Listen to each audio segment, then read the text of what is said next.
Essentially, security online is very important, and even the morning session had alluded to that. And so today we want to pick ideas from some of the people who are working in this particular area. Each presenter will have 10 minutes.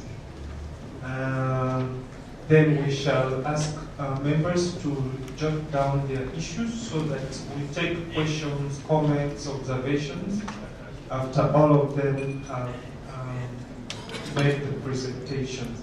I'm missing Henry. You're Henry for today. Okay, what's your name? Rima. Okay. Thank you. So we start, Fiona. You have your 10 minutes of them. Go for it.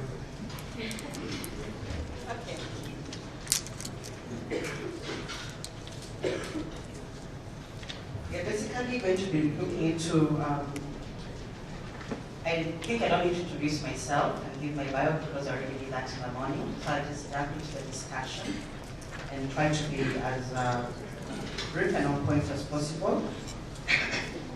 Question, are we on track as far as cybersecurity is concerned? No, we're not quite there. Why? Because there's still a lot that needs to be done in terms of collaboration by different stakeholders to make what needs to happen happen. There are different initiatives being run. Unfortunately, where we sit as the network operators, the owners of the networks on which the cybersecurity applications and stuff is supposed to be running, we are caught in the middle of, for starters, power battles between different government departments. We've got the ministry, and at the ministry there is ICTA, there is CA. Both are implementing cybersecurity initiatives that we need to plug into. Both want to help us reach out to other government departments. We've got the Directorate of Public Prosecution also running cybersecurity initiatives, and we need to be able to engage with them as well.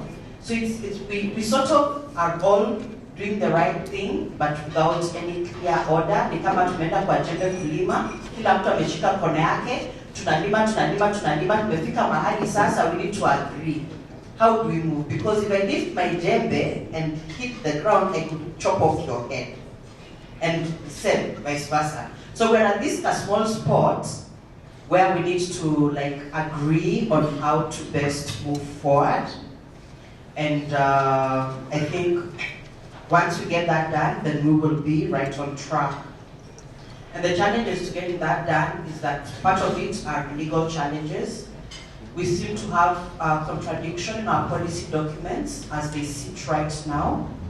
We've got a policy document that mandates ICTA to implement cybersecurity initiative that brings about collaboration across different stakeholders and government departments. At the same time, we have the Kenya Communication Act that put the responsibility of cybersecurity on the Kenya Communication Authority. With that kind of conflict, then it becomes very difficult to know how to best move forward, but the ministry is looking into this right now. We have highlighted that to them. And if they can address that one challenge, we'll be steps ahead in terms of achieving what we want. When it comes to the actual implementation, the monitoring, we do have the skills locally, very good skills. TESPOK has over the last 3 years generated annual reports in partnership with the US SAT, the Polish SAT, on the state of cybersecurity and how Kenya is ranked. And our data has been verified globally, as in confirmed that it is accurate by global SATs, including FAST, the Association of Cybersecurity Teams. And what has happened over the years is Kenya moved from position 100 and something in terms of generating cyber attacks to other countries to top 5, 2013. 2014, the report we are about to launch soon puts us at a much higher position, which I'll not mention because I want to make sure you come and attend our launch in the next few weeks of that report. So we generate reports that help us to study the behavior of Kenyans online, so to say. Using the data we collect, we are able to determine where potential attacks are going to next take place. We update the service providers, the ISPs that are on our network. in good time. We get them to update their customers, so the information is passed across. We work directly also with Kenya Bankers Association, where we alert them when we think it's going to be a financial institution and they need to then begin to pay attention to it. We are working very closely with the Ministry of Defense and the National Security Intelligence Services, so that we are able to ensure that there is seamless collaboration in ensuring that everyone is doing their part to get what needs to be done. In the absence of policy, like Steve alluded to earlier, we use existing policy and we try to see how best that can be done. Moving forward, I think it's very important that we revamp our Kenya Communication Act that already has 2/3 of what is in the proposed cybersecurity bill.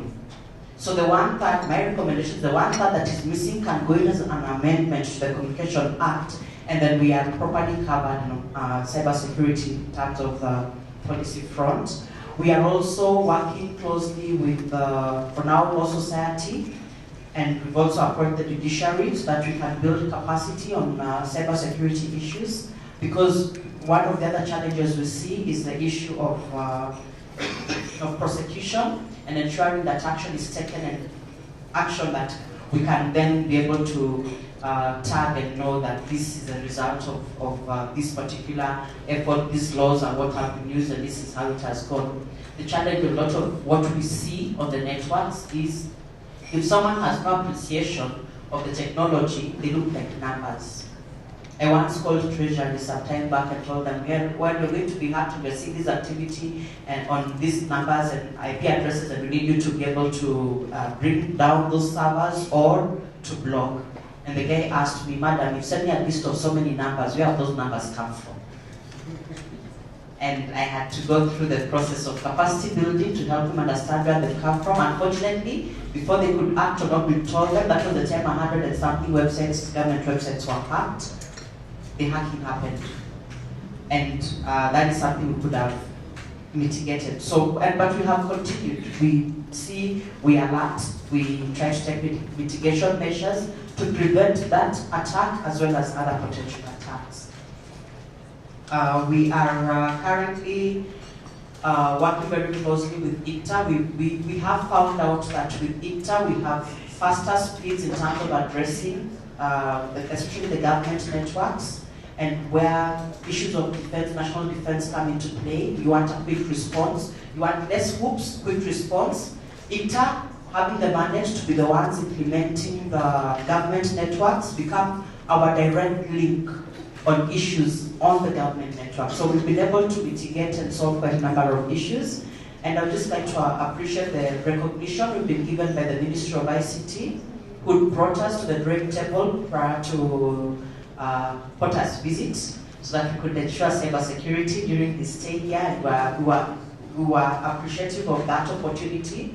And that being an opportunity that gave us a chance to even give a report to State House, we really appreciate. It means the skills that TESPOK has built over the years within our membership, within our staff, to monitor cybersecurity are being recognized. And then it also shows that government is not so rigid on legalistic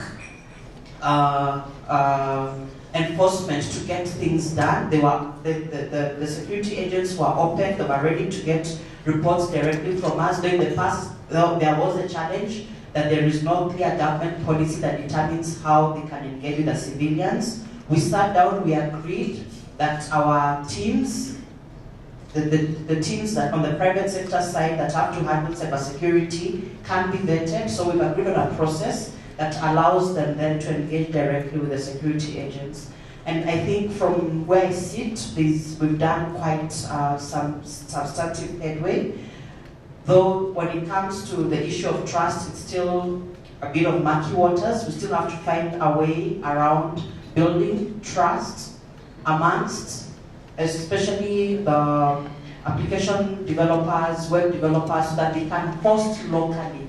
Your content is as safe in Kenya as it is in any other part of the world, and probably safer in Kenya because Kenya has been prone to a lot of cyber threats, and we've had to hone our skills much faster than it would be in any other part of the world. So those who run to post quickly in Europe, parts of Europe, Eastern Europe maybe, because you think, oh, that could be much better. You're pretty much exposing yourself much more. I would encourage, especially if you have a .ke, to host locally. It makes it so much easier for us to attend to your issues and to solve them as and when they happen. And I think with that is a snapshot of what we're doing at TESPOK on cybersecurity, and I'm waiting for questions. Big hand for Fiona there. I'll do the wrap up after the other two presenters have made their comments or presentations. So now we go to Riva. Okay. Riva from Article 19, representing civil society. Please share your comment. Thank you, John. As he introduced me, my name is Riva Halifa, and I work for Article 19.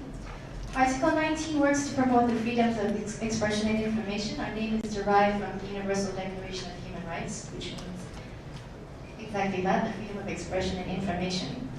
And our contributions to this discussion in cybersecurity will then, of course, hinge on the freedoms of expression and to what extent cybersecurity shouldn't infringe on that. So if I'm just to define freedom of expression, it's the freedom to seek, receive, impart information or ideas through any media and regardless of any frontiers, which includes the internet. And then I think it's important also at this point to distinguish between cybersecurity and cybercrime.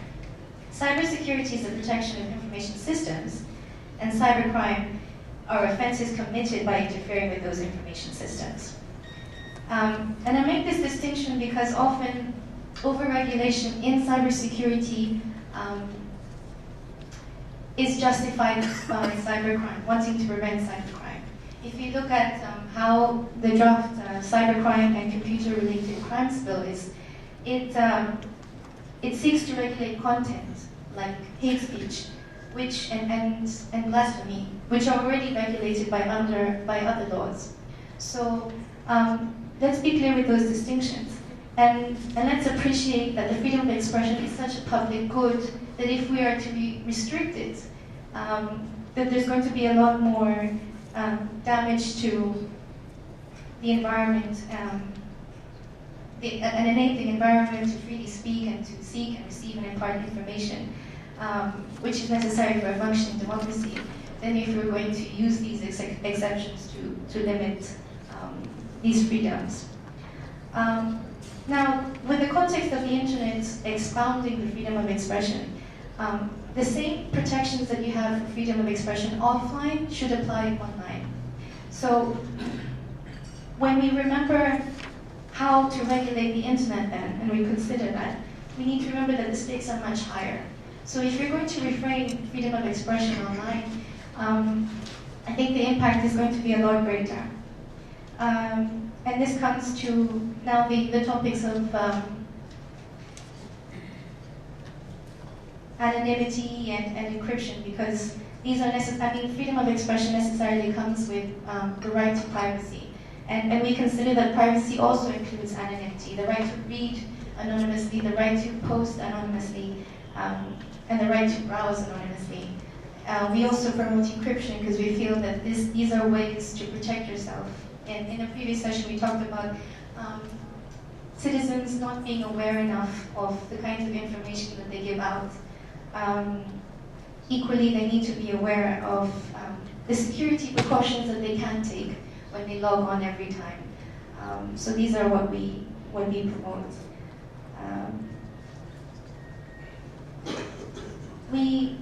As Article 19, we had been enjoined in the Security Laws Amendment Act, challenging Section 69, which inserted Section 36A in the Prevention of Terrorism Act, which allowed national security organs to intercept communications for the purposes of detecting, deterring, and disrupting terrorism. So while we understand that yes, there are legitimate aims in cybersecurity, that there must be due process that is followed. So we have this three-part test to ensure this due process, and that is one that is prescribed by law. So any law should be sufficiently precise. So it's not vague, and it's up to the discretion of any public officers. Number two, it has to pursue legitimate aim, and national security is a legitimate aim. But then the measures that you take to restrict those freedoms should be necessary and proportionate. So now if you say that you allow for mass surveillance because of national security reasons, then the question that we posed during the security laws was, but is it proportionate to the aim that you're seeking to pursue? Unfortunately, it was decided that it was proportionate, and there were procedural and judicial safeguards. But and that is our point. That we agree that there are legitimate aims, but are there enough safeguards? So I think I'll leave it on that. Yeah. A big hand for River. And I'd like to welcome Zano to do the presentation from Communication Authority. Thank you.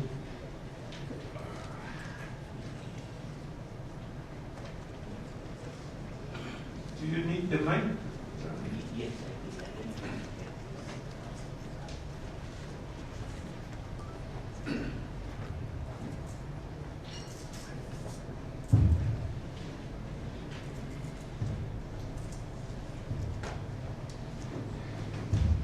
Thank you. On behalf of the Communication Authority, can you hear me? Yeah, there was a presentation which was actually prepared by Michael, who we wanted to share with you, but unfortunately had an urgent engagement he had to go to. And secondly, also have a message from our Director General, who was actually invited by Index. And he acknowledged the invitation and was trying to come, but he couldn't make it. But he made sure at least we are representing here today. And we wanted to share this presentation with you. And of course, on the way I'll be chipping in on any things that I might find relevant. Looking at the question on the table, I think the presentation answers most of the questions being asked there. And that looking at the 10 minutes Joy has given and try to rush to, it just highlights the areas which I think would be more useful to us, because we shall share the presentation to be uploaded. Now, Bharat was to give me somebody to choose you. Oh, okay, fine. So, sitting too far. Right, here's the laptop. I guess you know which is the up button and the down button. So, okay.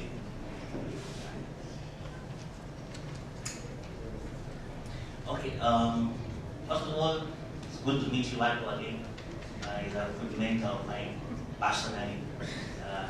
It made me go through my master's degree easier than I would have managed to do it again, and so many other mentors in the room, and some whom we meet so often. I think it's just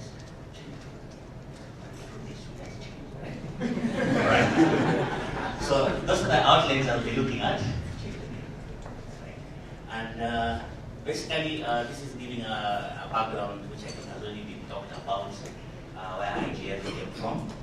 But the government's commitment actually was first provoked in that second phase of the World Society, WS, that is World Society of Information Technology, World Summit of Information Societies, which was held in Tunis, Tunisia, 2005.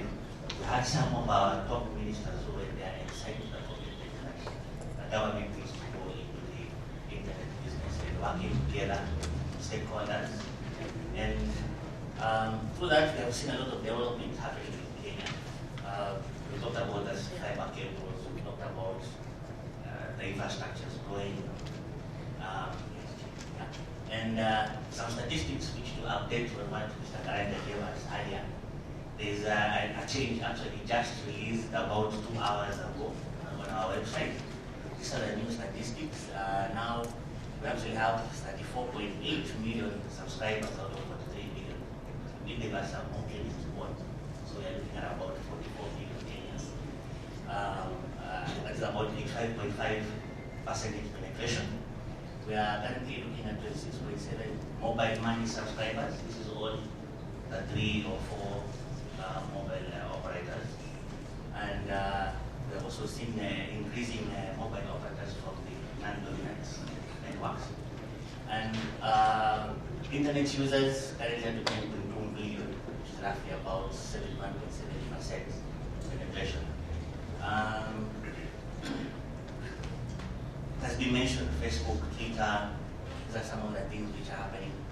And interestingly, last mile fiber connections to homes, we have registered about 87,838. And this is a growth from about 81,000 we had the previous month. The report is available actually right now as we speak on our website. You can get it in detail. You can also look at some of the other sectors. Yeah, there are many things which have happened really in Kenya. Smartphones are more affordable. We have recognized that there's more e-government services. Now for you to renew your basic government documents, you have to use e-government services. So that's more usage of e-government. We have seen growth in cloud computing, of course, social media, and many other projects. And from our national Kenya Computer Incident Response Team, we do get a lot of reports of various instances happening within Kenya, and we do collaborate also with other stakeholders. The number one instance in Kenya right now is impersonation. So beware, you might not be who you are. It's growing seriously now in Kenya, and we need to be on the watch out. There's quite a number of denial of service reports, quite a number of online abuse, especially through social media, and fraud, phishing, and website investments, but it's going down because of some of the efforts which the government has taken, especially through ICA. They have come up with a command center, and they're taking good care of the .geo.ke websites, of course through collaboration with the Kenning and collaboration with CSAT, that is from TESPOK, and the efforts which actually Fiona just mentioned, they are working very well. Because if you recall, in the last few months, hacking of government websites has really gone down. It's not like the way it was last year when you have 103 going down. Now it's really much better and in control. And we find that also the response has really improved. Even if it goes down, there's a lot of effort to bring it back up or put it offline in the shortest time possible. Yeah, the governance framework, of course we have the policy and the strategy, we have the regulations which have been mentioned earlier. We also now have the technical deployments, one being the National KSAT, which coordinates national cybersecurity incidents. And the other thing, yeah, now we will go into the KSAT. Yes, the next one is the next slide. Now, it was mentioned that there is the Kenya Information Communication Act of 1988. It's important to note that this act has already gone through revisions. One revision was in 2009, which slightly brought in issues of cybersecurity. And then there was a more deeper revision in 2013, which now, 2013, yes, which now brought in actually these 3 main things. One, that's to promote and facilitate the efficient management of critical internet resources. Secondly, to develop framework for facilitating the investigation, prosecution of cybercrime offenses. And thirdly, develop regulations with respect to enhancing cybersecurity. Yeah, that's about the start. I believe we can just read it later. The next one. Yeah, this is something which we really wanted to share. Last year, in June, the government launched the cybersecurity strategy, which was mentioned earlier by Walubengo. And in the strategy, there is a structure which the government is currently looking at. And just to clear the air of some of the confusion, what we are looking at now, which I'm not sure if it will be revised or not, but what we are looking at now, or what is in place right now, we have at the bottommost, we have the National KSAT system, which is coordinated by the Communications Authority. We also have issues of threat intelligence, which are coordinated by the law enforcement. And we have ICTA coordinating the e-government programs and the implementations. Now, as you go further, there's a committee actually which is chaired by the Principal Secretary of Information, Ministry of Information and Communication Technology, which is what Fiona had mentioned earlier, invited the stakeholders on important times. This committee meets periodically to discuss the situation of cybersecurity in Kenya and to provide guidance on various cybersecurity issues. They eventually report to the National Security Council and eventually also report to the National Security Council, which of course is chaired by His Excellency. Now the legal instruments which we have identified in Kenya right now, we start with the Vision 2030, of course. There's the ICT policy 2006, but from very reliable information, I think Hanya was around, but then there's a revision going on to improve the ICT sector policy. And then we have the National Cybersecurity Strategy, which I mentioned was launched last year, but now it's in the process of implementation. Then, of course, we have the Act, which we keep on revising from recommendations from these meetings and also previous ideas. We revise the Act accordingly. And of course, now we have the SAT, and also more importantly, we have established the National Public Infrastructure, where people who are running electronic certification service providers are able now to come and apply for licenses and be able to be technically accredited to run certification services in Kenya. Currently, ICT Authority is running the Government Certificate Authority. Next one. These are the functions of the National KSAT. I will allow you to read them on your own time, but I would like to highlight one on capacity building. I have an announcement to make. It was mentioned earlier, but I guess it will let all of you know next week. They're going to be hosting, I think, over 10,000 school headmasters from all over the country. That's Mombasa. We're actually partnering with other sponsors to go and meet them. And one of the hot topics which we are going to build capacity on next week is child online protection.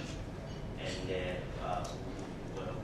we actually, I think that's yes, might be occasion, and we're working together with the ministry and other agencies, and we want to educate right from the headmasters of schools for them to understand better issues of cybersecurity and child online protection.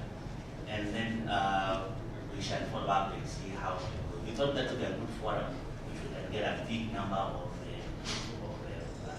persons who we have charged with educating our young ones to bring some idea to them or to bring some understanding of them on cybersecurity. Please just for the next one. These are the various stakeholders which we work with, and we work with enforcement. We work with the sectors and SACs and other SACs, as I mentioned earlier, TESPOK, and also the government certificate. I mean, the government command center to ICTA, and financial institutions, academias. We also work with other international bodies, more so other national SACs of other countries. And as you can see later,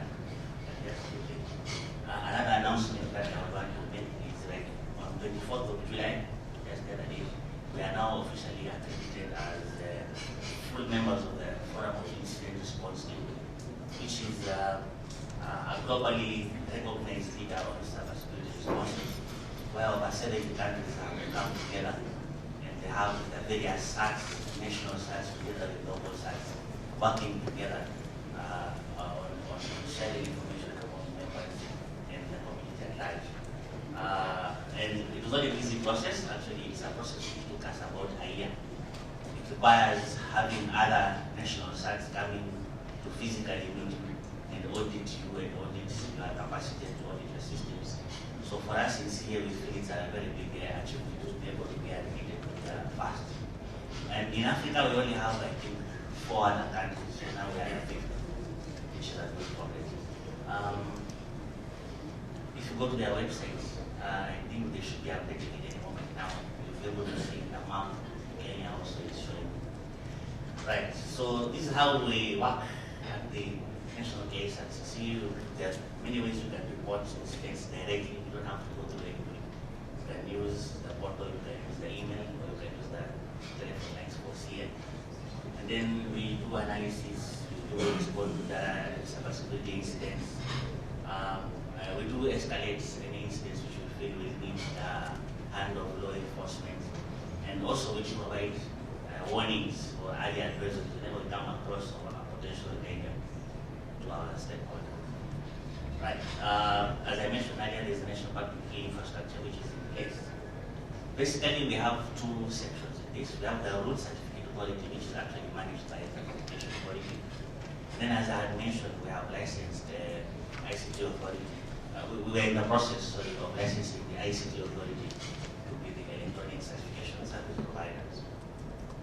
Yeah, basically that's how the NPKI infrastructure looks like. And if we're just on time, I think the conclusions you can read them later on. I think for now, that's what we'll give the something else to share. Because we'll be ready for any questions which I will be relevant to this area. Thank you.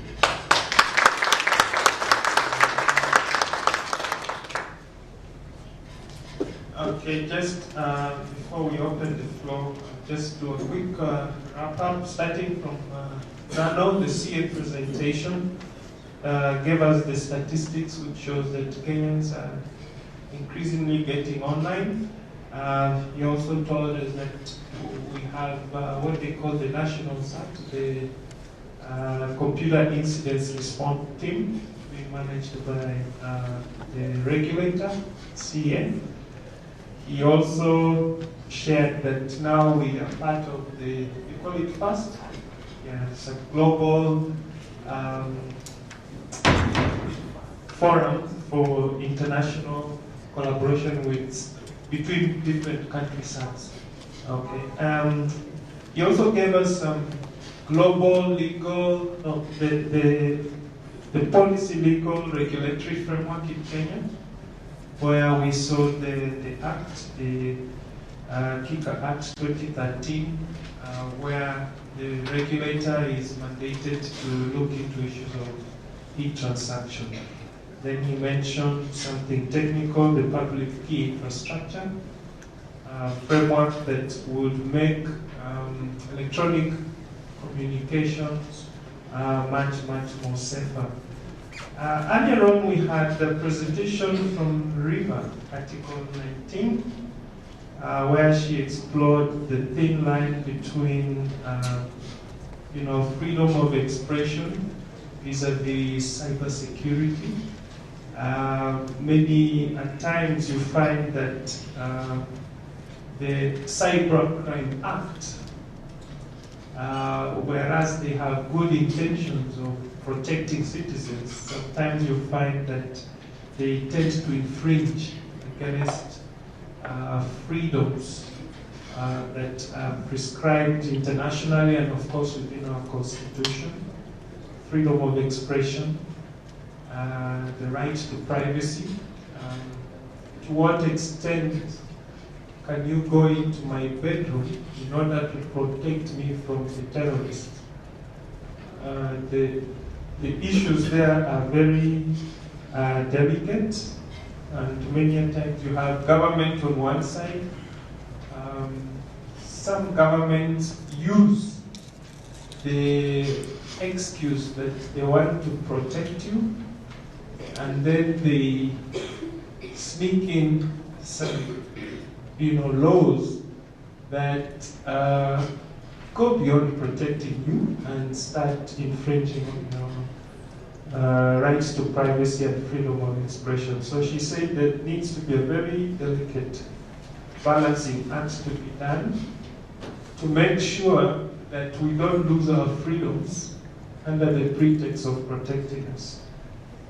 She also talked about the recent laws, the security laws that were passed by our local government, local parliament, and specifically empowering security agents to intercept communication so that they can have the mandate to do mass surveillance. And she said that some of these things were challenged in court, and the court deliberated, and some were ruled in favor of freedoms, but there could be other contentious issues that could still need to be interrogated. We started off with Fiona from TESPOK, the industry representative. She told us that they also have a SAT that they operate, and she started off by saying that there are several bodies, agencies that are active in the cybersecurity space, including the Regulator CA, the Ministry of ICT, the Directorate of Public Prosecution, among others. And she was concerned that everybody seems to be doing their own thing. There's no coordination. And perhaps that's something that needs to be reviewed. She also told us that perhaps the confusion is arising from the policy, legal perspectives, which gives mandate to both CA and the ICT authority.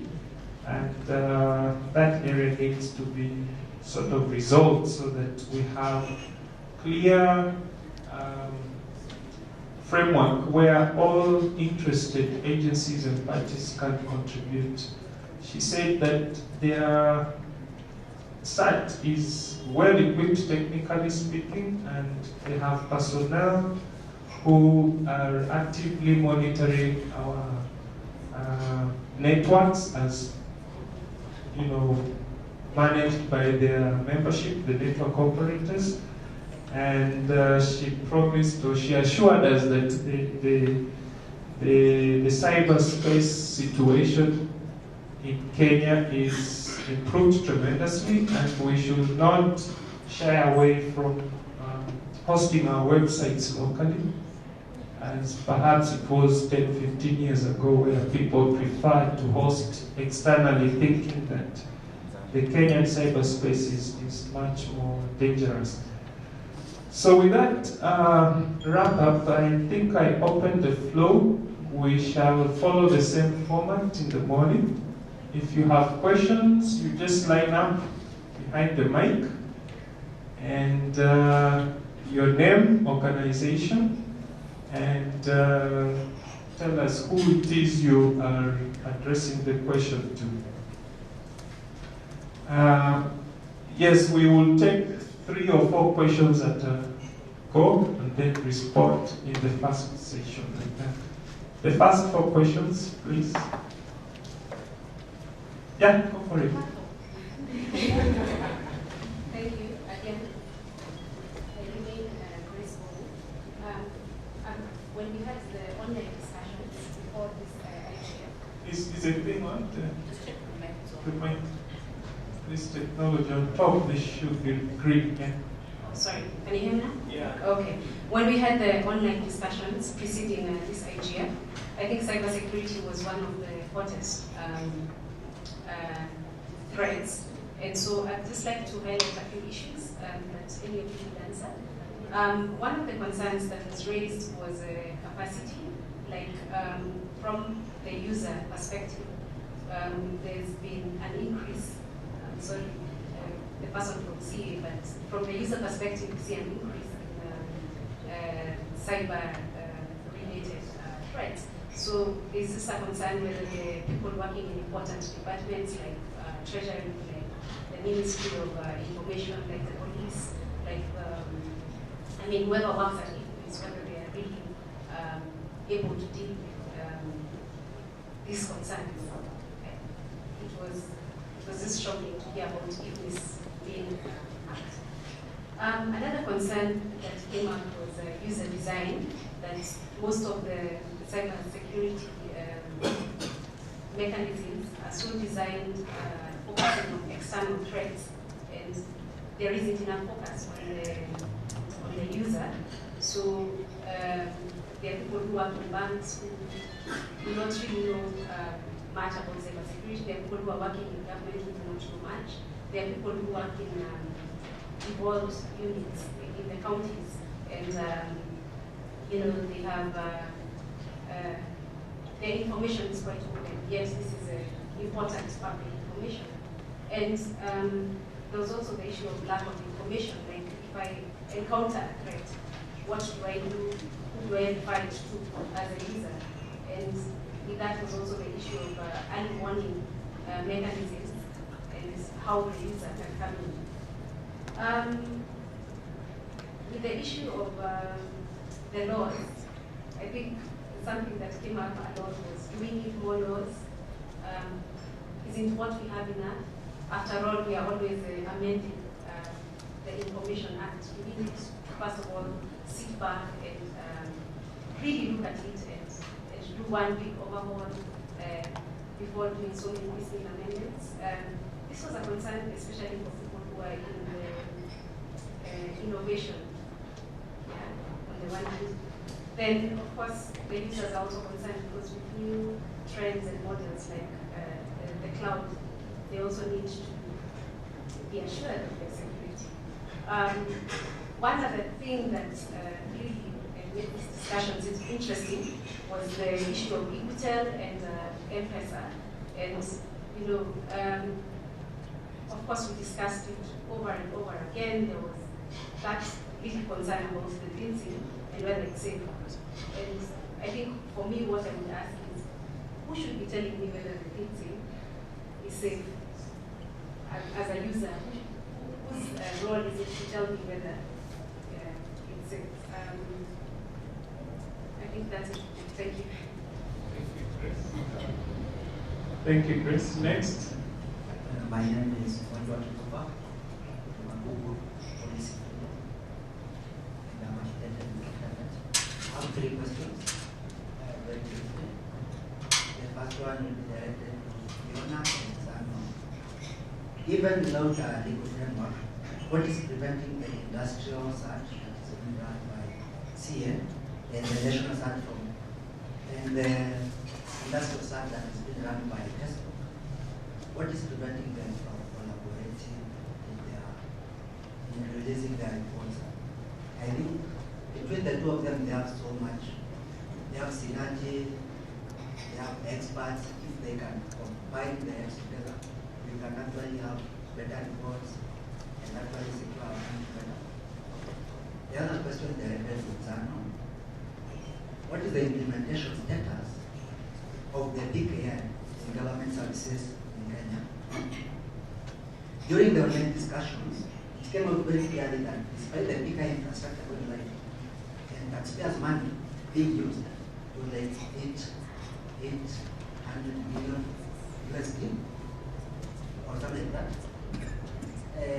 we had that so many government agencies are still not drawn into this service. Is there a reason for it? Do the citizens deserve more accountability? The final question is also to Zano and Riva. What legal frameworks are there to allow the government spy on these people?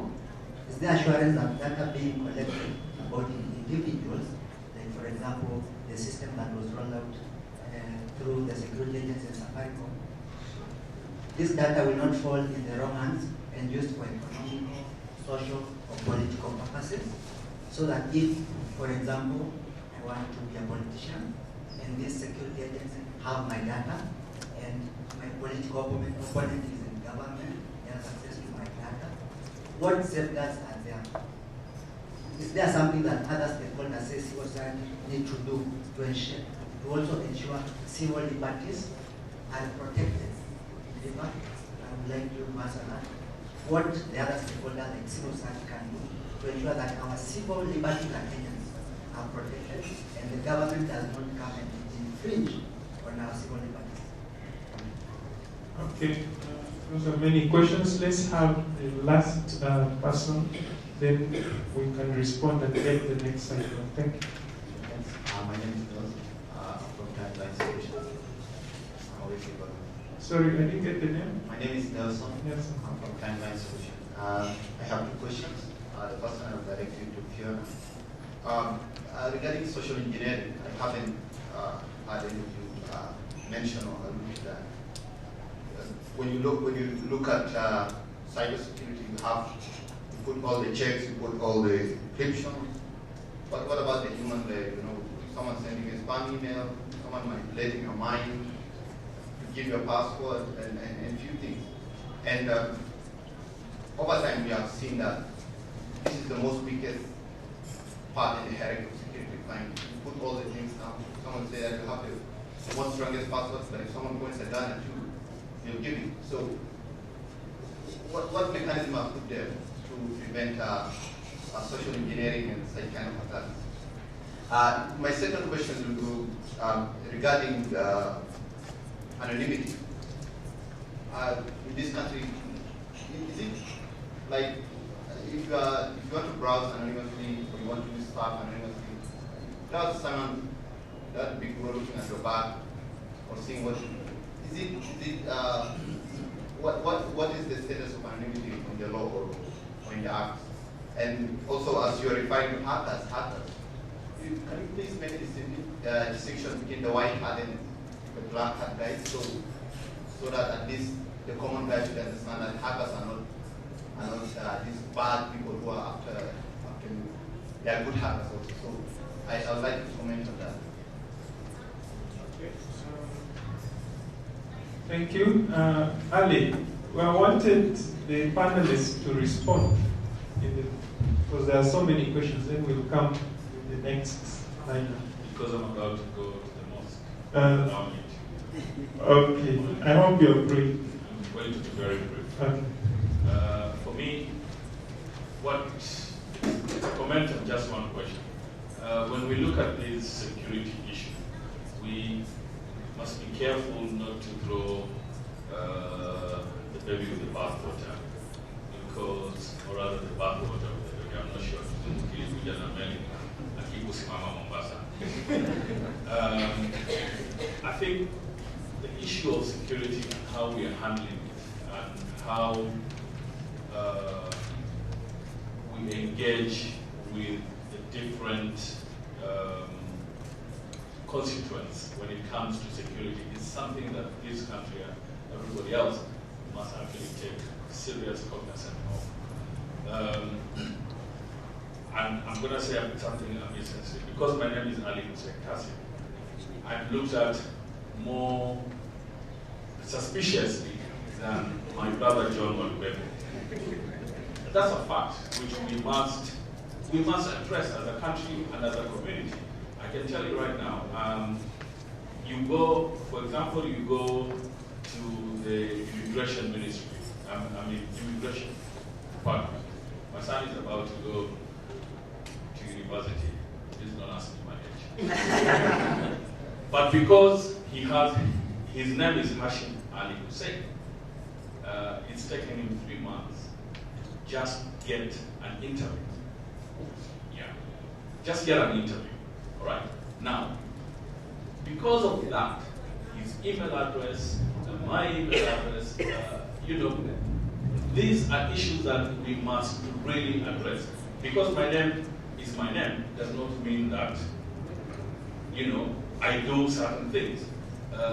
We must, I think, the President of the US actually articulated it very well in his speech to this country last Sunday. How are we addressing this as a country? And how are we going to ensure that we don't paint a broad brush to everybody that has a Muslim name? These are sensitive issues that we must start discussing as a country. Thank you. Okay, thank you, Ali. From the panelist side, I'll just give each one an opportunity to address the various issues and questions. Then, in case there is one area that has not been addressed, I'll then prompt you to address it. Let's start with Fiona. Thank you. I'll start with Grace's comments. On the side of capacity building, I think the onus is on all of us to be able to see what we can do from our respective ends to ensure that we are safe online. That if we own sites, if we own any content we're putting online, that we have ensured we have done everything on our end to make sure it's safe. We need to also be cognizant of the fact, just like the way in an office you have a network, you have an application that everyone is using on that network to run certain business activities. Your services to the customers over that network are as good as the staff you have employed to do that work. Basically, technology is as good as those who are using it. If you have a good ERP in your organization, the ERP is susceptible to abuse as the people on that system or who have certain rights and access to it and also would want to abuse and misuse it. Basically, that's what I'm saying. So we can look at, for example, if miss and be very surprised, but we also need to be cognizant of the fact that a lot of people in their workplaces take advantage of vulnerabilities within the workplace. Policy vulnerabilities. You have an internal policy that says that you cannot do X, Y, Z. But you look around and you realize nobody pays attention to that policy. So you begin to do your X, Y, Z, which you know very well is not allowed, but you're like, what the heck, no one notices, no one pays attention. Kenyans like taking shortcuts. Part of the reason Kenya is among the countries that are having or generating the largest number of attacks is because when we look at the specific activities that is generating those attacks, the numbers are extremely high on people trying to have bypasses, bypass the system, bypass something, trying to create shortcuts when you need to be procedural. That is a problem in our culture, in our way of doing things. I want to do my things quickly, in the shortest time possible, because it is to my advantage to finish quickly and do it quickly and to move on to whatever else I want to do. That is one of the biggest problems we have with a lot of the cybersecurity attacks that we are observing. We need to learn to systematically follow processes and procedures. And because we observe that at TESPOK, one of the things TESPOK is working on to be hopefully finalized by the end of the year is we are trying to get the technical teams to document every stage of their processes in any activity that they have to do. Even if you know it off head, please write down what procedure, what process did you follow? What sequence of activities, commands did you put in? Why? Because in December we have to have a meeting where we will sit down and now look at, is that really the best practice? What should it be? Because we need to have a culture in us of just following procedures and following them well so that we cut on the shortcuts and that reduces our vulnerability online. We do have early warning systems, both at CA and at TESPOK. And globally, there are early warnings that are sent out that we track and we follow. So the early warning mechanism is there. The ISPs do forward that information to their customers. What we have observed is that when that report is sent, people don't read. We do not have a habit of sitting down and going through reports. We want to be told, phone call, oh, we've seen there's a problem, we've sent you a report, please read it. That is, again, a cultural thing. In other parts of the world, just like the way we get the update and alert report from the US SAT and we send it out, the US SAT never calls us to tell us we have sent something. No. We get it and we act on it and we send it to the specific operator and tell them this specific customer, work with them. And then we realize for us to get results, because we've got our window within which we need to be responding, we are on phone. Telling the techie, oh, have you checked? Have you called them? Have you done this? Have you done X? Have you? The instructions are in that email. We've sent you with instructions. We need to change our culture. and way of working, especially in the technical space. When it comes to the laws, I don't know whether okay, I think we do have laws that protect innovations, but under the copyright law, like I said in the beginning, TESPOK members say, yeah, because those are members before, are not really in for separate cybersecurity law. We've got so much already in the Kenya Communication Act. Let us build on what we have. There is never a law that is right from the start. Never. So we have never been in a situation where we say, let's remove everything, put in a new one, and you'll find that you end up with amendments because there are things in the old one that are still right, that are still working, that are important. There are key foundational guidelines on how things need to work. Those must be there. So we are sort of past the stage where we should be saying, let's throw out Kenya Communication Amendment Act. Let's have something new and bigger and sort it out. We are way beyond that stage. Where we are at now, it's about piecemeal amendments. That is what is going to be able to get us to the next level. And even the countries that have managed to get there, in the US, the UK, they work on amendments. Why? Because we are in a fast-changing industry, and we need to be able to accommodate new trends and technologies as and when they come. So I would not exactly be able to support a situation where we are trying to write a whole new law because we think we are tired of amendments. Amendments have to be there. Just like innovation has to be there. So if we say we want a law without amendments, then let us stop innovation and just stay static. The environment is not static. So the law cannot be static, and it has to change with the changing environment.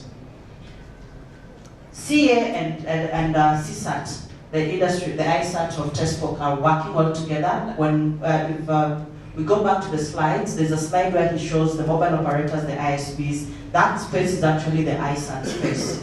We work with the mobile operators, we work with the ISPs, we work with the content managers so that then we can ensure that what we do over the networks is safe. And what our policy, however, is as the TESPOK SAT, we escalate to CA when we need collaboration across the different government departments, just like we do with ICTA. So it's not that there's no collaboration, there is collaboration, but the point of collaboration is when we need support, backing, say to go to NSIS, we ask CA to do it on our behalf. We do not go in directly unless we've already had an engagement. Like when we work with ICTA, ICTA runs the government networks, they give us direct access to NSIS. When it is something on a member's network and the member feels this particular customer, it's not them, it's something else that is happening, you need police there, then we go through a different channel to be able to get that addressed. Social engineering, like I've mentioned, we're as good as the networks we are running, we're as good as the applications we develop, we can abuse them, we can misuse them. It's based on what the person is thinking and what their target and goals are. And so we have seen a lot of the threats that happen on the network, cybersecurity threats are arising from insider activities.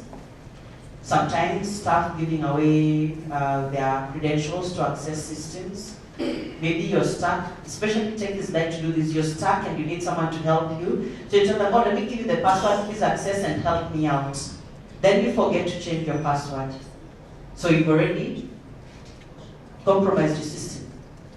So that kind of behavior, that is why we are asking them, please document everything. Then we can begin to have a discussion around what should be the best practice, what should you do. And that way we build capacity within our teams, within our community, and we're able to support other economic sectors better.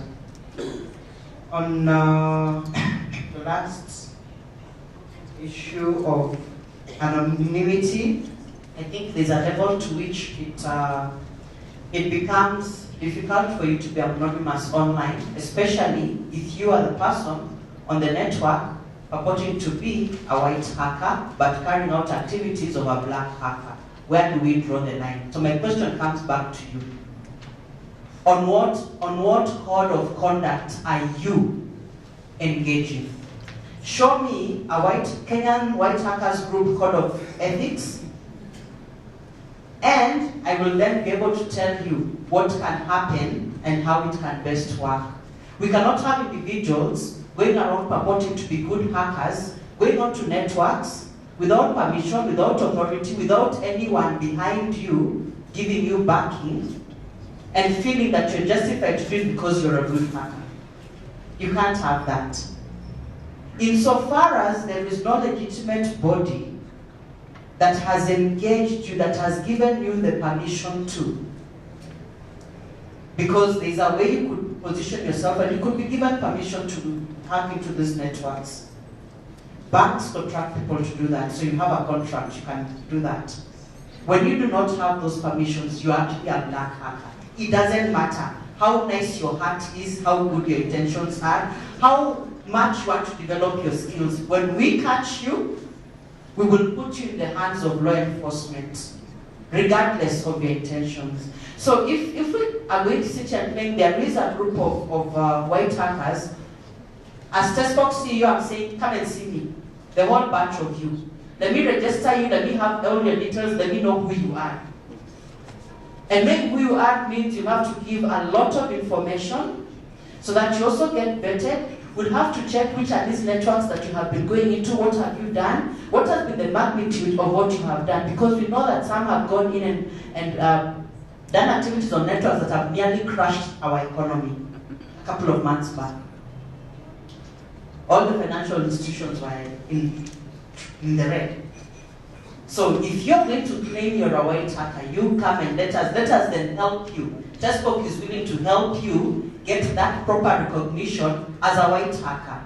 But in return, you need to know that there's going to have to be a code of ethics that you sign off on, that you adhere to. And when you do not adhere to it, you automatically have turned from black to white and you're in the hands of law enforcement. If we can agree on that, when I'm game to distinguish between the white and the black hackers, I think that's it. Okay, thank you, Fiona, for your comprehensive feedback. Let's hear from Riva. Thank you. I wanted also to add a few things about the driving forces behind law review. It's not just that we feel that certain laws need to be improved, but also there is, the context of the constitutional dispensation. We need to review all laws in line with it, but then also, certain administrations have certain priorities, and in this current one, we've seen the review of the Kenya Information and Communications Act, the Media Council of Kenya Act, the Public Benefits Organization Act, the Security Laws Amendment Act, all of which infringe on freedoms of expression and information, increasing penalties for journalistic offenses, trying to reduce external funding for civil society organizations. So it's also good to be aware of the context in which we're operating, and it's not just that we're reviewing laws, but there's political impetus behind a lot of these changes. With relation to privacy and spying, the High Court ruled that there were enough procedural safeguards. It said, okay, well, you have to go to court to get an interception and communications order. That should suffice, because it is, at least courts are able to balance these rights. And the penalties for police officers who intercept them for reasons other than preventing terrorism. But as we know, that might be the law, but how it's applied is differently. If your name betrays you, as Ali Hussein said, how are you going to find out whether or not this communication was not intended for terrorism purposes? We see that every time there's a security incident, they crack down on refugees, they hold them up in Kasarani, and we don't even have an access to information framework for you to ask, because international law provides that states should demonstrate to what extent their interference is proportionate to this aim, to preventing terrorism. They should show how. how interfering with your privacy, how spying on you, how intercepting communications is preventing terrorism. But if you can't access that information, if you can't get them to demonstrate that, then yeah, how does that work? So let's bear in mind the context that we work in, and that national security often prevails over civil liberties and even corruption. This is how Anglo-leasing happened in the first place, because it was national security equipment. So let's remember that. Right. Thank you, Jonathan. Please.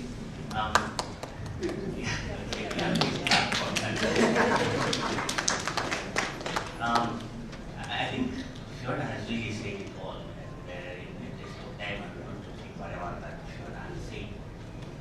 But just to highlight some few things, I'm aware that the ICT authority is working on an ICT security standard or policy for governments, so that now all government institutions will have basic ICT security standards or guidelines, which they have to sign up on, or which they have to follow up on.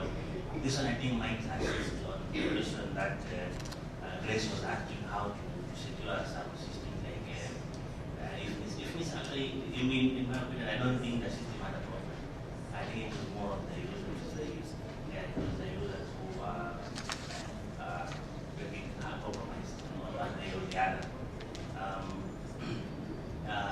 Just to clarify also on that, is that most systems you will find are quite well tested before they are put out there, and it's, for government it's a bit embarrassing to be hardcore. So that there are really good measures, how especially if there was a technical guide to be able to explain exactly how they put measures to ensure that the systems are solid, they are sound. But of course, I mean, there's another saying which they say in this world, you are either hacked or that you are hacked. So there are not people who will try to the system. So the best thing has to be ahead of time, just as Fiona has put it, and have quick response. And at least try to know that you are being compromised. It's very important, because if you're being compromised and somebody is checking a system at their will, it's very dangerous.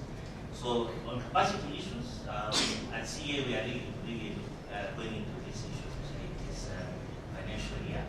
We kicked off with China Online, and we will try again to reach out to as many people as possible, because the headmasters are the first people in anybody's life that it means. So you can imagine when you go for that Friday assembly, if you take your memory back to primary school, and you find your headmaster is standing in front there, and he tells you all about not throwing paper, not coming in late, and he's going to punish you, so I'm going to come late, and then he also tells you issues on how to handle your mobile phones, and how to handle your parents' mobile phones.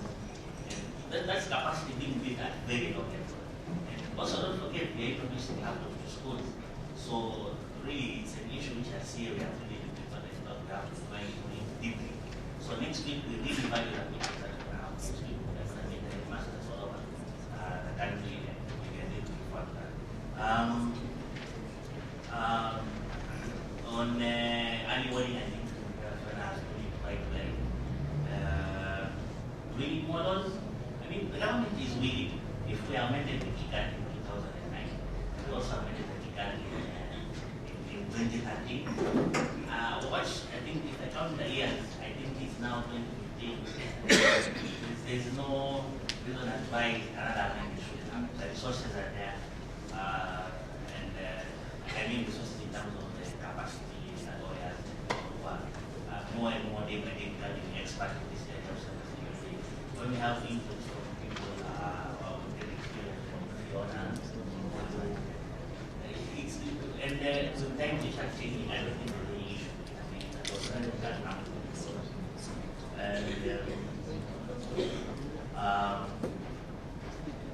Please allow me to skip the issue on the lesson. Maybe we will give a detailed position on that. I'm not able to position that. But I know there's a lot of collaboration happening between CA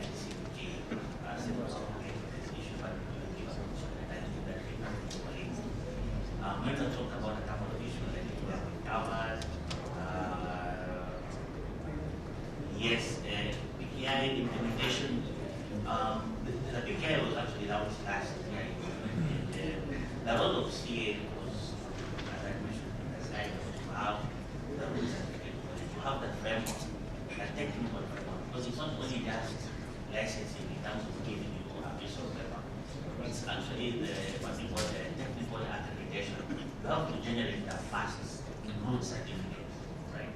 And after you generate the first root certificate, then now you extend it to the certificate service provider. Now, for them to be given the extension, they need to apply. They need to apply for what we call the electronic certification service provider license, just like any other licenses like the network, the edge, okay, the other types of licenses. And as of now, we only have one application from ICT Authority, which is still not as admission, is not complete. But it's open, it's an area of opportunity of investment for anybody who wants to run a certification service provider business. There is that opportunity. Come to CA, we'll give you guidance what requirements are required. And then you go back, talk to the financiers, and see how they do it. So it's an area which is open. So as regards to deployment to government agencies, it's really the role of ICT Authority. And as I say, I really wish they would have explained the progress, but I know they are already working on a pilot with Kenya Regulator on the PKI, but I don't have more details. Okay, let's give the panelists a round of applause for the feedback. We should now get the second round of questions, hopefully the last round. But before we do that, Matunda, I'm joined here by Moses Karanja. I apologize on his behalf, he came late, but I want to give him just 3 minutes of fame, because we're really down on time. Let him do some presentation. It might preempt some of your answers, then we'll do the second. Yeah, it might preempt some of your questions, then we'll do the second round of questions. Thank you. Thank you, June, for the introduction and apologies. When I was called in to make a presentation around the cybersecurity and how we are researching about it from Strathmore University. Okay, sorry. My name is Moses Karanja from Strathmore University School of Law. We are researching around areas of ICT policy and how it relates to e-commerce, how it relates to human rights, among tenant issues. Ideally, last year during the IGM presentation around the African Union Convention on Cybersecurity, Personal Data Protection, and over the course of the year we have been trying to see the ratification process, countries themselves, and how this is playing out in areas of cyber. I mean, generally security stroke freedom, in the sense like what came first, what should take precedence. Of course, there are divides in the sense that there is a preference of dilemma. What should we preempt? And one thread that we are cutting across from almost all legislations are going through the question of national security. But then the concern then is so many countries, not just in Africa, but also in Europe. You saw what they did in France after the attack at the news place, and the whole idea of, okay, so we're making so many legislations that are cutting back on our personal freedoms, but then we are not sure that we are being assured of our security, because there's no way we can ever know that we are assured, since we are depending on your claim that you have protected. And of course, on matters of security, you only know your a security agency is working if you never see them. Because if you see of an attack, probably they are hacks, or maybe they were photographed. So the only way you can ever know the effectiveness of an institution is only when you're not getting to see them. So we really work around trust. And when you get to a point where this trust is, you're not sure about it, you're not sure whether by giving government authority to intercept around live communication, and this is during an election period, or this because National Security Agency elites work under the executive. So executives are both administrative and political actors. So how do you balance this? And that's why it's, very important to have the separation between the executive, between judiciary and parliament, because these are the oversight authorities. That's why it was very sad to see some clawbacks around judicial oversight among security practices, and especially around intelligence. Because you saw what the WikiLeaks, the hack that was done by the to the hacking team.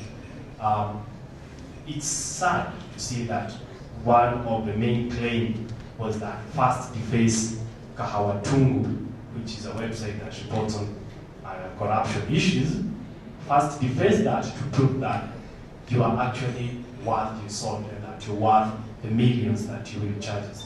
This was happening in Ethiopia. They were not after most of these guys who are maybe in the security. Ethiopia is an interesting country altogether, but the judiciary and the executive is really not, there's a very thin line if it ever exists. And so it's very important, at least from us, that what we have seen during the ratification of the whole AUCC process.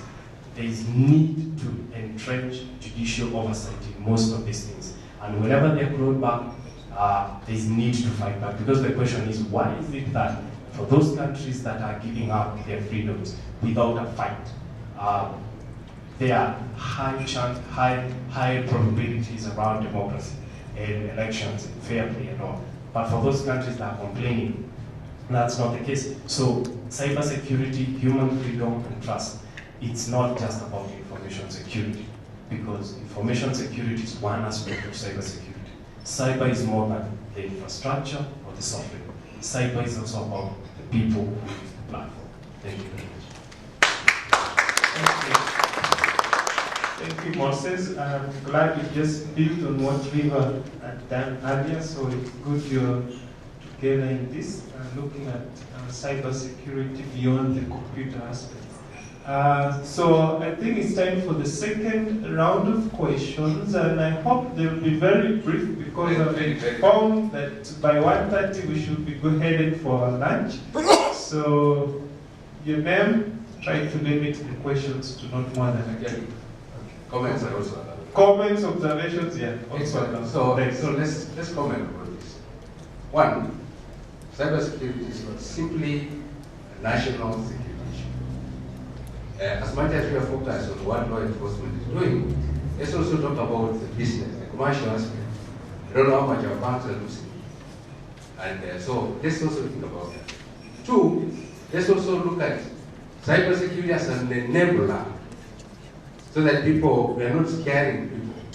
It's more like have good brakes, so that in case of potential accident, you can avert. The messaging around cybersecurity, you need to focus on that as well, as an enabler to do your stuff safely in this place called cyberspace.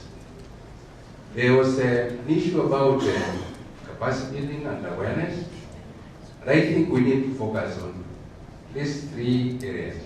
One is me, public, who knows nothing about technology, but wants to do my M-Pesa transactions, my insurance things safely. Go to Facebook, go to Twitter, and so on. Do that safely without risking my personal information. That's the user. Secondly, how about the technical people? The technical people who actually implement these things. We have been training enough people from, say, multimedia, Strathmore, Nairobi. I think that one of the things perhaps that should be a resolution here is to say we need to look at a survey, some survey, say this is the magnitude of the problem we have. These are how many people we need to drive to solve that problem. We need capacity, therefore, having to design programs. We need lawyers and judges who can understand exactly. You see what I mean? So it is all wrong. So we need to talk about those so that cybersecurity is not seen in a very narrow sense. I don't know how much you're losing in terms of your property. You go out there, young people go to conferences, they have the innovations, they are showing them without even securing them. We have kept it. How much is our awareness around that? That's just when it's a big thing now in terms of competition for economic advantage. Let me. It's your last question. Yeah, that's the last one. Fiona mentioned it, and we need to think about this. About 70 to 80% of issues pertaining to security happen internally, inadvertently or deliberately. The human element must not be divorced from this aspect of people collude. Again, Fiona had it right. Yeah. The final one is our laws.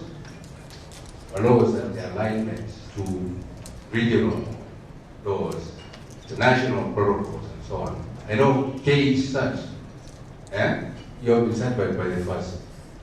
KE Search collaborate with a lot of other search. How are our laws aligned with laws to make sure that we, when there is a crime committed here, or a crime committed on our soil, by a perpetrator, say it is the Comoros or somewhere else, can be pursued to conclusion. Those are my very few comments. Thank you. Thank you, Moderator. Next. My name is Clement, and I introduce here what looks like trivia. But I come from the arts, writership kind of background, a bit of edu. So, I've had of late there is new words being introduced to the old internet and ICT space, white hackers and black hackers. Why? I suggest, we have been fighting, those of us who appreciate black aesthetics, that words like blackmail, that's blackmail, black, you did what. These things, they sound trivial, but in the final analysis, in this modern time, why should we allow some people to brand these words? If you are creating images, because human language must, use imageries. But if you are, why should you label black hackers the bad ones? And then the benign ones are white workers. I proceed to suggest. I want to give a suggestion. Because we appreciate imagery in language, why don't we call the good ones as green hackers? Because green is the color of life, of environment, of conservation and all that. And then the bad ones, we call them gray hackers. They are, gray is the color of ash, the color of burning. We talk of gray area. So that is my trigger. Thank you. Thank you. I think I was here earlier on. My name is Steve Mambo from Walubengo Group. It's a cyber security company. My first question was TESPOK. First, we want to understand, are we ready for a cyber warfare as a country? And what actions are being taken in case that happens? I'm sure that might be there on paper, but is it also being tested? Secondly, and I think something that is coming out, I think from most of the people asking questions on capacity building, user awareness. It's good that yes, you are starting with the schools, which I think is a good step. But also there is the me, as Katundu mentioned. And how are we going to reach out to all the users that we were told? I think about 33 maybe million mobile users. What actions are being taken so that to reach out to those users? Probably you may start thinking of doing something like a roadshow, or also engage players in the industry like ourselves and see how we can push content, probably on media, TV or radio. Thank you. Okay, Chuki. Thank you. Chuki Waki, Internet Society. I have two questions. One is for practical IT, another one to DC. So you mentioned that you support online encryption and anonymity. My question would be, what is the feedback you're getting from governments with respect to online encryption? We've seen that a number of internet sites today will support encrypted or secure communications with their networks, between users and those particular sites. What impact is this having with respect to government efforts to try and monitor what is going on online? And what is the feedback you're seeing from other governments around this work? So the same goes to CAK. What is your view with respect to encryption on the internet? how is that going to impact your ability to monitor or assess what is going on? Thank you. Good afternoon. My name is Wycliffe Dimba. I'm an alumni of Strathmore University. A businessman, smartphone enterprises, and I'm a member of Asonga. I think this is a recommendation to Viva on civil society. Probably Article 19, which talk about this amendment to acts that are being done. I think should be able to play a bigger role as stakeholders in ensuring that these amendments are done in accordance with the law. That is, what does the law say? And then secondly, are they legitimate? Are they legitimate aims? Can they justify? Can they demonstrate why these laws are being passed? And then lastly, are they proportionate? Or let's not just use a hammer to kill a house fly. There could be very good people here who, out of their hacking and out of expressing themselves, they're able to bring to the attention of the nation and society that we need to do things in a way that does not erode civil liberties and the right to information. Thank you. Well, I'm scared. The line is growing bigger than reducing. I don't know. No, you see, the panelists can also get lost in the questions. What do we do now? Unless, suggestion, Maina? Yes, you can say it is closed after both. Question. Okay, fine, I've closed the line. And try not to ask too many questions. Okay, my name is Jerry Shizukane. Mine is more of a comment, but I would like Fiona or anyone else to respond to it. Sorry, your name was? My name is Jerry Shizukane. Jerry. Shizukane. It's a long name. It means taller than answer. don't know if it means mixture. Anyhow, the question is, okay, not really a question, but then I'd really like Fiona to respond to it. Huh? It's about, everyone knows Coca-Cola, yeah? But no one knows UPC. UPC is what I work for. And it's Uncle Pedro's chicken. And it's not, I don't deal with chicken, I deal with children's books. So my question, Fiona mentioned something about laws changing, environment. Now, I was just thinking about the case of trademarks, domain names, book titles.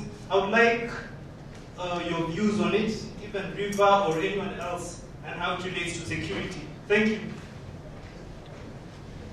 Good afternoon, everyone. My name is John. I work with the overworked communities. I'm a member of WISO. Two questions. First, this is a general one. Anybody can click on it. It's about community responsibility. I think this came out very strongly during this forum. And when shall we start hearing society saying, this is what we want, this is how we serve. We have seen that some names are at stake. You have certain signage, then you don't get one of them or the other. When you saw what happened to the alcohol, yeah? The owners of those businesses, if they belong to different communities, they belong to those very communities that they have brought down. So shall we start hearing user associations or communities say this will not be happening from our end so that our names are protected? Secondly, is for the gatekeeping responsibility. We really wanted to hear what Fiona said about research, what is TESPOK saying about working with either education institutions or funding its own research to make sure that we are ahead of this wide that us and that we keep it research. Thank you. Thank you. Good afternoon, everyone. My name is Kevin Champion from Garden Society. I don't have a question. I'd just like to share some online capacity building initiatives that the society is engaged in and are available for free for anyone who has time and has internet connection and free available. So, Internet Society will focus on developing and promoting the development of the internet, but we also recognize that capacity building is one of the important key areas that needs to be addressed. So we have a number of online courses. I will quickly mention those that are inclined to security. So we have an online course titled Managing Your Online Identity, and this focuses on protecting your identity and protecting your privacy. Free and available from the Internet website. We have another course called Digital Footprints. This teaches or trains on what role you're living online and what are the effects of leaving your digital footprints online. That's also free. We also have training on spam and online threats. This highlights mobile threats, talks about spam and so on. And also, if you're technically inclined, we do have a training called Introduction to Network Operations. This trains people on how to develop online Unix services, in particular DNS. So just go to the site.org and you can see all those that are available.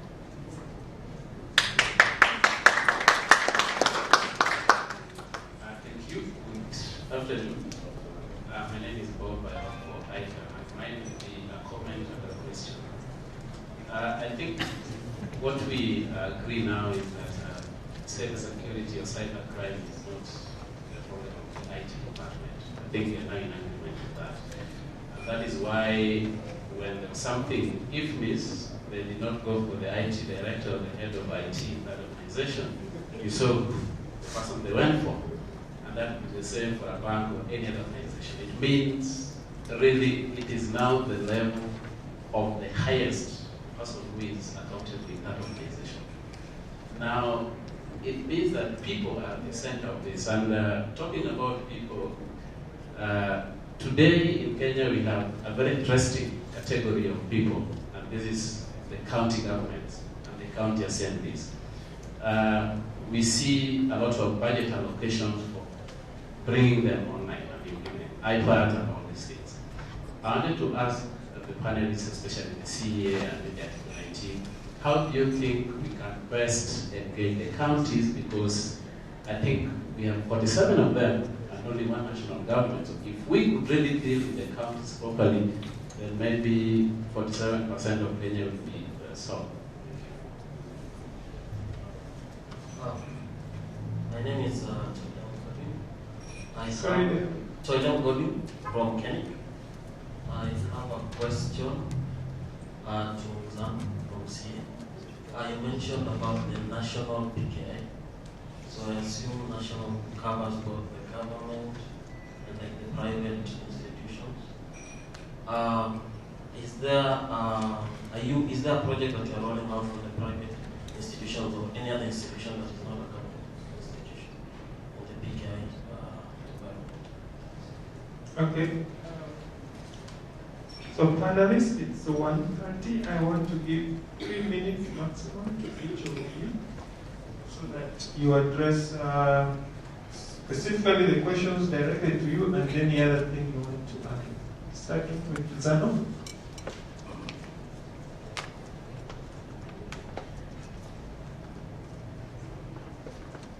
Thank you. I totally agree with Mr. Katundu. Those proposals are great. Take into account and give them as feedback. Claiming the issue of white hackers and black hackers, yeah. It's a standard which has been put globally. The standard which has been put. Is that better? Okay, you can hear me now. Sorry, okay, fine. It's a standard which has been put globally, but I guess maybe my colleague will comment more on that, but it's something which needs to be built. To jump on to Steve Mambo's question on cyber warfare, I would say there is that collaborative effort and readiness. I think already Fiona had alluded to it earlier, or what happened recently, but I'm sure she will mention that with some more details. I think there was a question directed to me from Ishuli, and that is the view of encryption and the ability to impact and assess in the monitoring of the internet. It's been a challenge really, if you look at this history and in many countries. But what I would say is that what happens is that the law enforcement of most countries have that collaboration effort, but they try to come up with collaboration effort. A good example being the case of BlackBerry, which we call a high bank. So you find there are some countries which would have some arrangements on how to work on encryption. But it's a grey area really. I don't want to comment much on it. But I'll still give it as a feedback, and we will have a position on it from CA.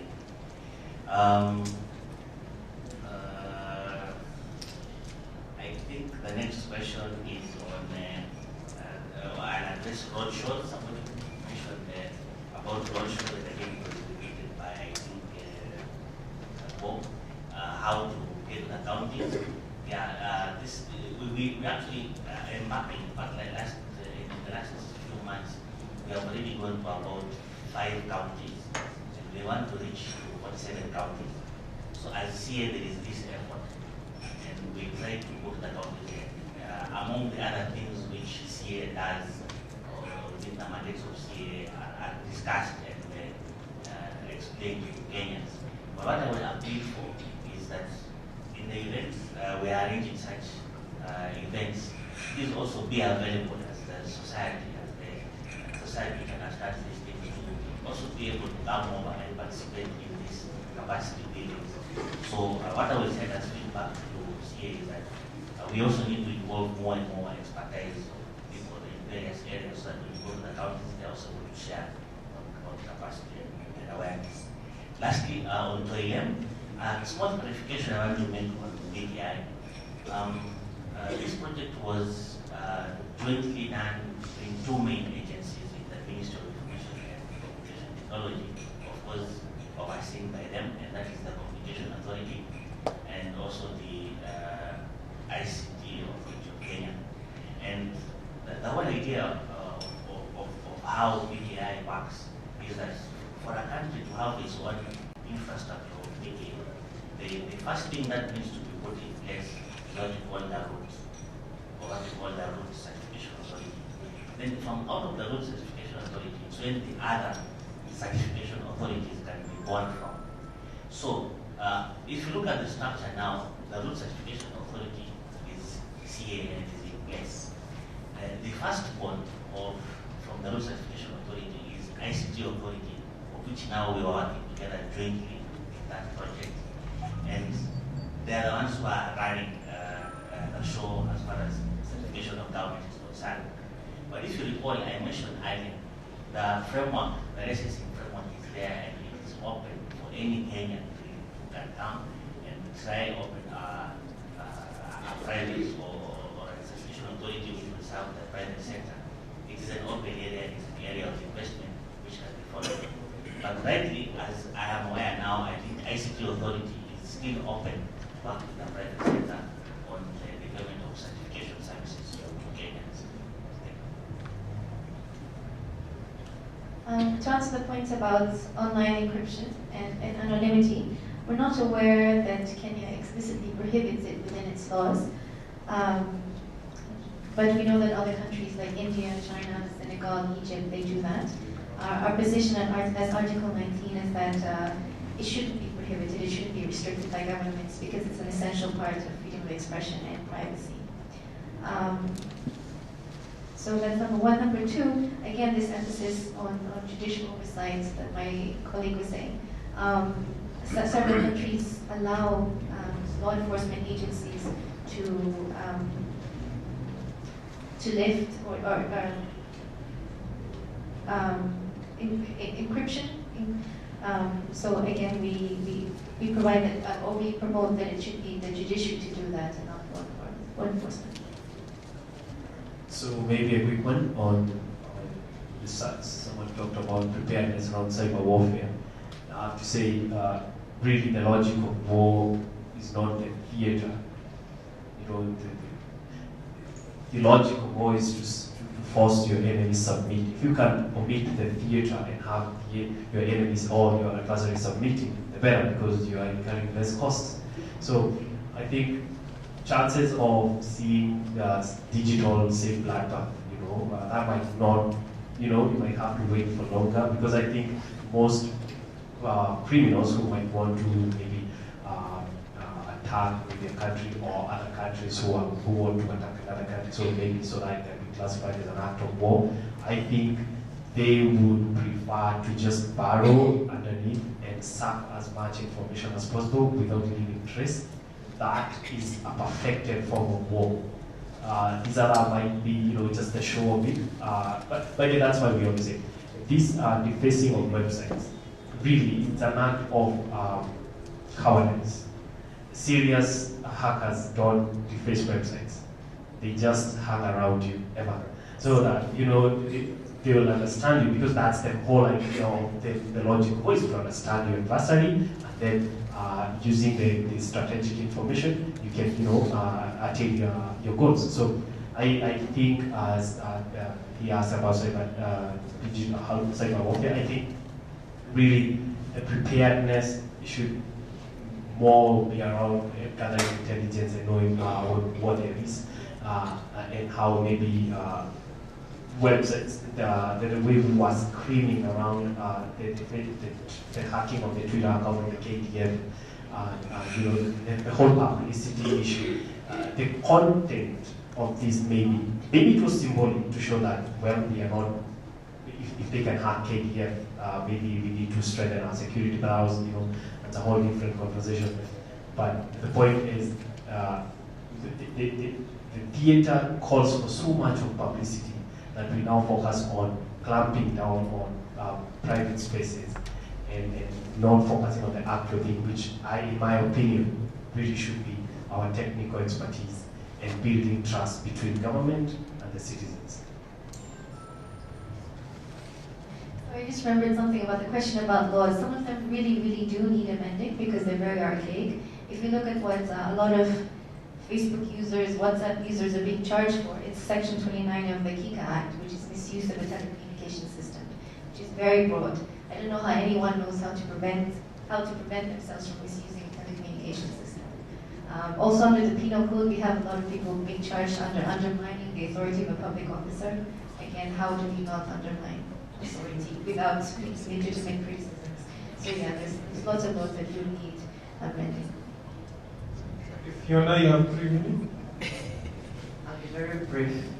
And yes, noted green hackers versus grey hackers, that can be our Kenyan campaign. And when the green hackers come to me, I'm definitely going to register them and publicize them as green hackers, and let us see what the world says about it. But, on cyber warfare, I think the KDF incident is not something to use as a measure of cyber warfare readiness. The panel involved is just like you. If you do not have information that you need to update certain apps, if you have not updated certain applications, and Kenyans are happy to not updating all the time unless something really happens. So it's, let me stop saying it, we Kenyans to badilike. That's the answer to that question. To badilika, and then we will be able to now gauge properly. However, I think in the event that was likely to happen, if we look at cases where it has happened in Estonia, I think we have learned from them. We probably, because we've seen it happen in other parts of the world, we probably handle it differently. And that is part of the reason why there's a lot of collaboration between the operators and the government agencies, including CA as one of the government agencies involved in the whole process. So I tend to believe that that collaboration will bear fruit when the time arises. On the issue of securing of trademarks and domain names, and this is the one aspect of cybersecurity that is very least discussed about in our part of the world. We are, for those of us who have been involved in the ICANN circles, we are least represented in those constituencies where discussions of copyrights, trademarks are happening. I can attend an ICANN meeting, try to represent industry and the country and the continent, but I'm one person and can only attend so many of those meetings and so many of those sittings. The onus is really on you to also come in and be part of that discussion, because it is a very important part of being able to ensure that our cyberspace is really secure. And right now, even as we talk about domain names, I have a burning fear in me that a lot of African countries or developing countries are going to practically lose a substantial part of their heritage, especially as it goes online. Someone somewhere in some part of the world, we've been busy focusing on the .Africa fight, but someone somewhere has gone ahead and probably registered .Kikuyu, .Turukana, .Masai. And we are busy here saying, no, let us support .Africa this and .Africa. Yes, it's good that the .Africa fight was there, that they are going ahead, but if I were one of those two parties, I would actually withdraw from that fight, work with communities, and register as much of the local African indigenous domain names as possible. Work with governments, help them secure their .Kenya. I don't know that Kenya have done anything about .Kenya. But my worries are that we sit here, we say, oh, we want to secure our cyberspace, but where are we leaving our heritage? We've thrown it out of the window, and we still think we have a right to .Kenya. If I go right now and register .Kenya and give it to some guy in Europe to manage and sell it to you, who says you have a right to it? You're not even looking at it. It's like we're in the market, there are tomatoes and bananas in front of you. Because I take a banana to eat, you're fighting me because I'm eating a banana. Hello? Why didn't you also just go for a banana? It's an open market. And because it's an open market, it comes with its risks. And I would, at this IGF, actually like to reinforce my appeal that I have made to the minister before, time and again. Can the Kenyan government come in and support Kenyans to retain their heritage names as the domain name space opens up? Can we also go ahead and help secure our trademarks, our Kenyan trademarks and copyrights? Because those are going to one day be worth so much money. We will one day want to have a .Kikuyu, .Masai, and someone will send it back to us for about $2 million, and that is on the really cheap end. It could have, depending on how many the population, because we'll say it's ours, our population is this, we count the same, we say, there are 23 million Kikuyus, and give us $23 million. And we can release it to you. Yeah, because we're really sitting on it. Can we wake up and begin to do something about it?